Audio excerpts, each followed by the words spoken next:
നിയന്ത്രണം വിട്ട സ്വകാര്യ ബസ് കോളേജ് ബസിന് പുറകിൽ ഇടിച്ച് അപകടം. ഇരിങ്ങാലക്കുട 3 പീടിക റോഡിൽ ചന്ദ്രിക സ്റ്റോപ്പ് കമ്പനിക്ക് സമീപം വെള്ളിയാഴ്ച വൈകിട്ട് 5 മണിയോടെയാണ് അപകടം നടന്നത്. മാള ഇരിങ്ങാലക്കുട റൂട്ടിൽ സർവീസ് നടത്തുന്ന കീർത്തന എന്ന പേരിലുള്ള ബസ്സാണ് നിയന്ത്രണം വിട്ട് മുന്നിലുണ്ടായിരുന്ന സഹൃദയ എഞ്ചിനീയറിംഗ് കോളേജ് ബസിന്റെ പിറകിൽ ഇടിച്ചത്. സ്വകാര്യ ബസിന്റെ ബ്രേക്ക് നഷ്ടപ്പെട്ടതാണ് അപകട കാരണമെന്ന് ബസ് ഡ്രൈവർ പറഞ്ഞു. അപകടത്തിൽ പരിക്കേറ്റ സ്വകാര്യ ബസ്സിലെ 10ഓളം പേരെയും കോളേജ് ബസ്സിലെ 4ഓളം വിദ്യാർത്ഥികളെയും ഇരിങ്ങാലക്കുട ജനറൽ ആശുപത്രിയിൽ പ്രവേശിപ്പിച്ചു.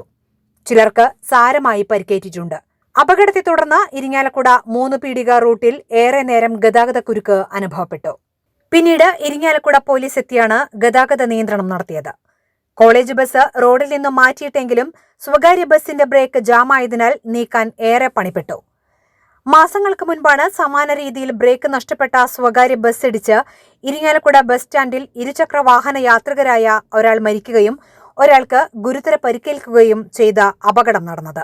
അതിനു മുൻപ് ഇരിങ്ങാലക്കുട ചന്തക്കുന്നിൽ ഇത്തരത്തിൽ ബ്രേക്ക് നഷ്ടപ്പെട്ട സ്വകാര്യ ബസ് ട്രാവലറിന് പുറകിലിടിച്ച് അപകടം നടന്നിരുന്നു.